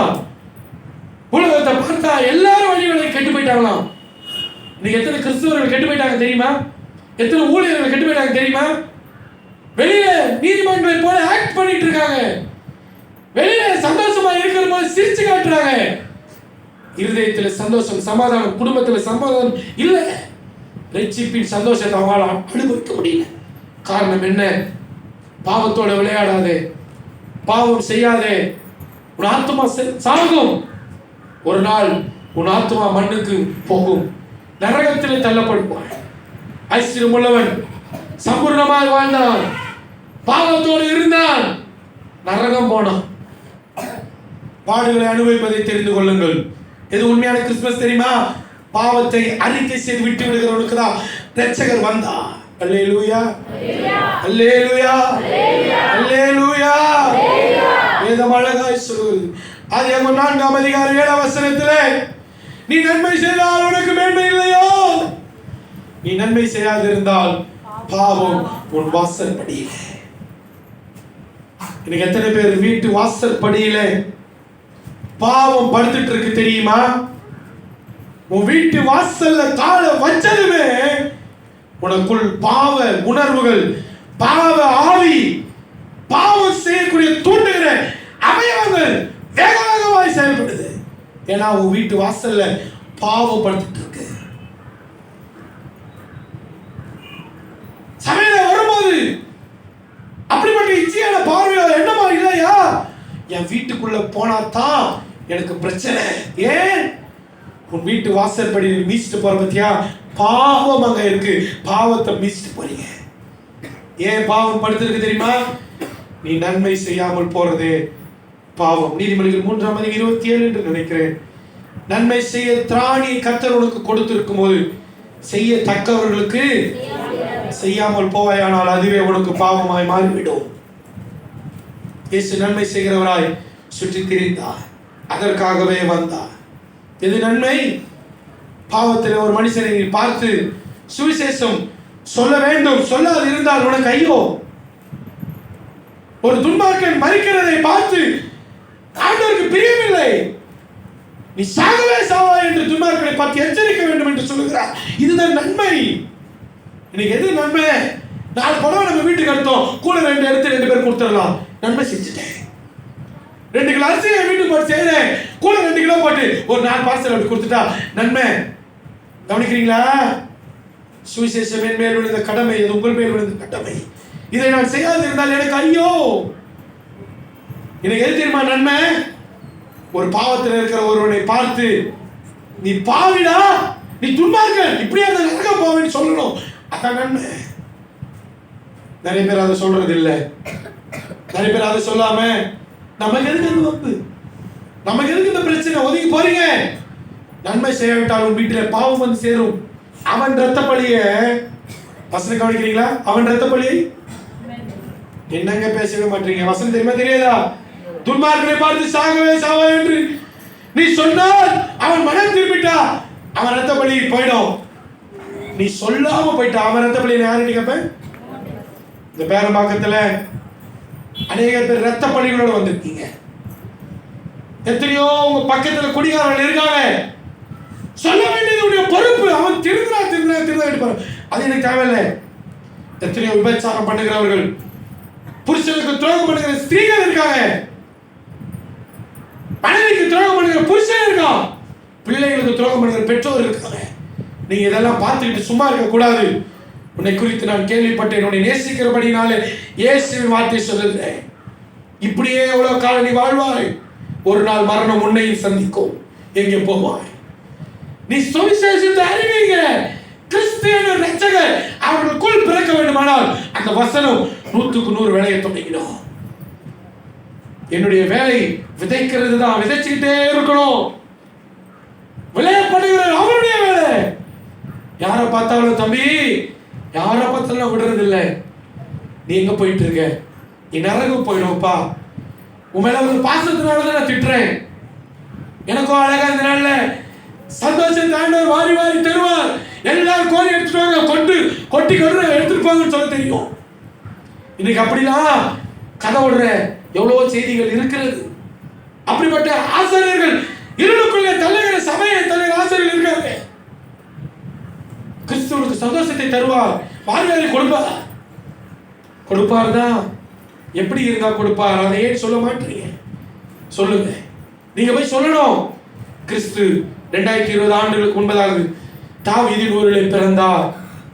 இன்றைக்கு கர்த்தராகிய கிறிஸ்துவின் இரட்சகர் பாவிகளாகிய எனக்காக, பாவியிடத்தை அர்ப்பணிக்கிற உங்களுக்காக மனம் திரும்பி அழைக்க வந்தார். மீண்டும் வரப்போகிறவரை ஒரு 2 வரியில சொல்லி நான் முடிக்க வாஞ்சிக்கிறேன். வந்தார் என்று சொல்றதோடு நான் முடிக்க கூடாது. மீண்டும் சீக்கிரம் கிறிஸ்து வரப்போகிறார். அவர் சந்திக்க சபை ஆயத்தமா? மீண்டும் வரும்போது விபச்சாரத்தில் கைமயமாய் மாட்டிக்கொண்டால் நீ போய் நீ பாவம் செய்யாதே என்று சொல்ல மாட்டார். மீண்டும் வரும்போது ராஜாதி ராஜாவாய், கர்த்தாதி கர்த்தாவாய், கர்த்தத்துவமும் வல்லமையும் மாட்சிமையும் மகிமையும் நிறைந்தவராய் 1000 10,000 பரிசுத்தவான்களோடு தூதர்களோடு மேகங்கள் மேல் வருவார்.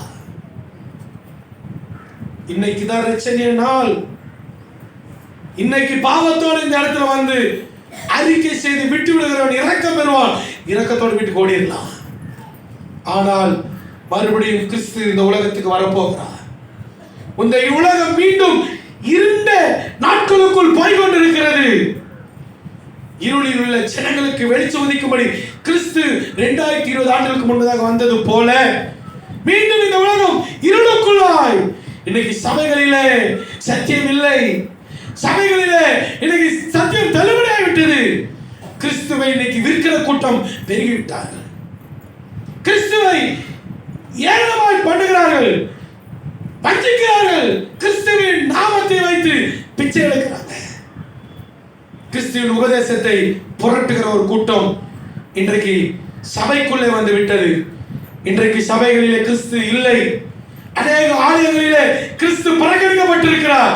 இன்றைக்கு அநேக ஆலயங்களும் இருண்டு கொண்டு போயிருக்கிறது. இருந்த இந்த நாட்களிலே இன்னும் இருளின் அதிகாரம் பிசாசுக்கு முழுமையாக கொடுக்கப்பட்ட போது அவன் வெளிப்படுவான். சீக்கிரமாய் கிறிஸ்து வரப்போகிறார். ஆனால் வரும்போது நீதியுள்ள நியாயாதிபதியாய், அப்பொழுது குற்றம் சாட்டப்பட்ட போது உடனே குற்றத்துக்கு உண்டான தண்டனை கொடுக்கிறவராய் வருகிறார். இன்னைக்கு கிறிஸ்து எப்படி தெரியுமா இருக்கார்? இரக்கமுள்ளவராய். நீ உபச்சாரம் செஞ்சாலும் பரவாயில்ல, இனி செய்யாம போயிடு போன்னு சொல்ற. ஆனா கிறிஸ்து மறுபடியும் மறுவையில விபச்சாரத்தோடு பார்ப்பாரேயானால், பாவத்தோடு என்னை பார்ப்பாரேயானால், அசுத்தத்தோடு என்னை பார்ப்பாரேயானால், எனக்கு மன்னிப்பு இல்லை, மீட்பு இல்லை, ரட்சிப்பு இல்லை. கிறிஸ்துவின் மீண்டும் வருகையில சபை ஆயத்தமாகவும் மனவாட்டி ஆயத்தப்படுத்திக் கொள்ளுங்க. கிறிஸ்து சீக்கிரம் வரப்போகிறார். அவர் இன்று நமக்காக வந்தார். இங்க சபையில் நமக்காக எதற்காக வந்தார்? பாவத்திலிருந்து விடுதலையாகும்படி, நன்மை செய்யும்படி. நன்மை செய்யாதிருந்தால் என் வீட்டில் பாவம் தங்கும். திராணி கத்தர் கொடுப்பாரையானால் செய்ய தக்கவர்களுக்கு தயவு செய்து செய்யாம சொல்ல மாட்டீங்களே. கத்தர் வார்த்தையை நிறைய செய்ய வாஞ்சிக்கிறேன். வேதம் தெளிவாய் சொல்லுகிறது, எல்லா ஜனத்துக்கும் சந்தோஷம். இன்னைக்கு ஒரு மெய் சந்தோஷம் தெரியுமா? சந்தோஷம் உங்களுக்கு வேணுமா? உங்கள் பாவத்திலிருந்து விடுதலை ஆயிட்டு வெளியில போங்க. இப்ப முடிச்சுட்டு நான் ஜெபம் பண்ணி அனுப்பிடுவேன். உடனே வீட்டில் போய் சாப்பிட்டு தூங்கிட போறீங்க. திருப்பி உபவாசத்துக்கு வாங்க. உங்கள் பாவங்களை குறித்து மனஸ்தாபப்படுங்க. யாராயிரம் யாருக்கிட்ட அநியாயம் செஞ்சிருந்தா, யாருக்கிட்ட ஆகியும் அநியாயத்தை சேர்த்து வச்சிருந்தா, நான் நாளை தனியா தர ஆண்டவரே வாயில சொல்லிட்டு போயிடாதீங்கம்மா. தேவப்பிள்ளை வாயில சொல்லிட்டு போயிடாதீங்க. கிரியையில காட்டுங்க. சகேயு கிரியையில காண்பித்தான். சகே கிரியையில காண்பித்தான். நம்முடைய வாழ்க்கையில கிரியையில காட்டுங்க. இன்னைக்கு போய் உங்களை ஆராய்ந்து பாருங்க. ஆண்டவரே, யாருக்கிட்ட அநியாயமா நான் நடந்திருக்கிறேன்னா, நான் நாளை தனியா அவங்களுக்கு நான் செய்ய வேண்டிய காரியத்தை செய்யுங்க. பெண்களை நாளை தனியா ஏமாத்திருக்கீங்களா? பெண்களை வஞ்சித்திருக்கீங்களா? சகோதரரை ஏமாத்திருக்கீங்களா? லவ் என்ற விஷயத்துல நன்மை செய்ய பாரு, நன்மை செய்யப்படி. பாவம் வீட்டு வாசற்படியில தங்கும். இன்னைக்கு நீ நல்லா இருக்க மாதிரிதான் இருக்கும்பா. சகே நல்லா தான் நான் ஊர் மக்கள் மத்தியில. ஆனால் சகையின் வாழ்க்கையில சந்தோஷம் இல்லை. இயேசுவை பார்க்க அத்தி மரத்தை ஏறினான். இயேசுவை பார்க்க நம்ம ஒப்பு கொடுப்போமா? நம்ம எல்லாரும் அப்படியே கண்களை மூடி, நம்ம எல்லாரும் கண்களை மூடி முழங்கால்படியில முடிஞ்சா முழங்காலில நின்று இன்று கர்த்தராகிய கிறிஸ்து என்னும் இரட்சகர் உங்களுக்காக நமக்காக 2020 ஆண்டுகளுக்கு முன்பதாக தாவீதின் ஊரிலே பிறந்தார். நீதிமன்றை அல்ல, பாவிகளே மனம் திரும்ப அழைக்க வந்தேன். இன்று நமக்காக வந்தார். இன்று கிறிஸ்து என்னும் இரட்சகர் இந்த பேரம்பாக்கம் கிருபை சுவிசேஷ சபைக்கு நமக்காக வந்திருக்கிறார். யாருமே நமக்கு தன் பாவங்களை மறைக்கிறவன் வாழ்வடைய மாட்டான். அவைகளை அறிக்கை செய்து விட்டு விடுகிறவன் இரக்கம் பெறுவான். எனக்குள் பாவம் இல்லை என்று நான் சொல்வேனேயானால் என்னை நானே வஞ்சிக்கிறேன். சத்தியம் எனக்குள் இராது. இயேசு நானே வழி சத்தியம் ஜீவனமாய் இருக்கிறேன் சொன்னார். கிறிஸ்து உனக்குள் பிறக்க வேண்டுமேயானால் பாவத்தை விட்டு நீ வெளியே வர வேண்டும் என்று இயேசு விரும்புகிறார். ஹல்லேலூயா. எல்லாரும் வாய்கள் திறந்து இயேசப்பா பாவியாகிய என் மேல கிருபையாயிரம் சொல்லுங்களேன். சின்ன பிள்ளைங்க, வாலிப பிள்ளைங்க, பெரியவங்க எல்லாரும் சொல்லணும். உமக்கு முன்பதாக நாங்க பாவியாக ஆண்டவரே, எங்க நீதி அழிக்காத கண்டிப்பா எங்க பரிசுத்தலாம் ஆண்டவரே, உமக்கு முன்பதாக நாங்கள் நீசரும் பாவிகளுமாக இருக்கிறோமே. எல்லாரும் வாய்களை திறந்து ஹல்லேலூயா ஹல்லேலூயா எல்லாரும் ஒப்பு கொடுங்க, ஜெபிங்க. ஆண்டவரே பேசுங்க, ஏசப்பா கிட்ட பேசுங்க. ஏசப்பா எனக்காக வந்தீரே, இந்த ஆலயத்துல என்ன தேடி வந்தீங்களாப்பா? நான் ஒரு மகா பாவி. 1 தீமோத்தேயு 1:15 பாவிகளை ரட்சிக்க கிறிஸ்து உலகத்துக்கு வந்தார். அவைகளில் பிரதான பாவி நான். என்ன தேடி இந்த காலைகளில் வந்தீங்களே, எல்லாரும் சொல்லுங்க. ஆண்டவரே அவசியமில்லாத நீதிமானாய் நான் வாழ்ந்தது போதும்பா. அவசியமுள்ள ஒரு பாவியாய் மனம் திரும்பாத ஜெபம் எனக்கு வேண்டாப்பா. மனம் திரும்புள்ள ஒரு ஜெபத்தான் மேன்மையான வாழ்க்கை இந்த உலகத்தில் நான் கேட்கல. ஆண்டவரே என்னுடைய சமாதானத்தை, சந்தோஷத்தை, உங்களுடைய சந்தோஷத்தை கேட்கிறப்பா. இழந்து போய் வந்திருக்கிற பிள்ளைகளுக்காக ஜெபிக்கிறேன். எல்லாரும் ஒப்பு கொடுங்க. ஆண்டவரே சந்தோஷத்தை இழந்து வந்திருக்காங்கப்பா, சமாதானத்தை இழந்து வந்திருக்காங்க, இருதயத்தை யாருக்கோ கொடுத்துட்டு வந்திருக்காங்க, உமக்கு கொடுக்க முடியாம தவிச்சிட்டு இருக்காங்க. நீங்க உதவி செய்யுங்க ஏசப்பா. இழந்து போய் வந்திருக்கிற பிள்ளைகளை கர்த்தர் தொடுவீராக ஆண்டவரே. ஹல்லேலூயா. பாவி என்று உன்னை அவர் தள்ளவே மாட்டார். ஆவலாய் உன்னை இயேசு அழைக்கின்றாரே. பாவி என்று உன்னை இயேசு தள்ளவே மாட்டார். ஆவலாய் இயேசு அழைக்கின்றாரே. தயங்கிடாதே, தாவி ஓடி வா. தந்தை இயேசுவின் சொந்தம் கொள்ளவா. தந்தை இயேசுவின் சொந்தம் கொள்ளவா. இயேசு கிறிஸ்துவின் அன்பு என்றும் மாறாதே. ஒருமனப்பட்டு ஒப்பு கொடுத்து இயேசு கிறிஸ்துவின் மாறா கிருபை என்றும் மாறாதே. ஹோலி ஸ்பிரிட் பரிசுத்த ஆவியை விட்டு கொடுத்து சத்தத்தை உயர்த்தி சபையா